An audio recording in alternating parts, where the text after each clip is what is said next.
Pare at Pare showing na sa big screen ng 51st Metro Manila Film Festival entries. Kabilang dyan ang Love You So Bad film ni na former PBB housemates Will Ashley, Bianca De Vera at Dustin Yu. Will Ashley, Bianca De Vera, and Dustin Yu!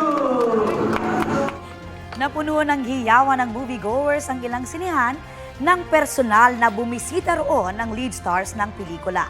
Chika ni Will, Bianca at Dustin, ito ang kanilang Christmas gift sa kanilang ever-supportive fans. Kasama rin nila ang kanilang co-star na si Ralph De Leon.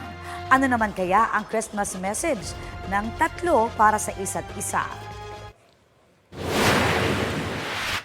I want to say na sobrang proud ako sa inyong dalawa. Nandito na tayo ngayon sa araw na to na pinakaantay natin, and good luck. More success, more blessings, and happiness para sa atin lahat.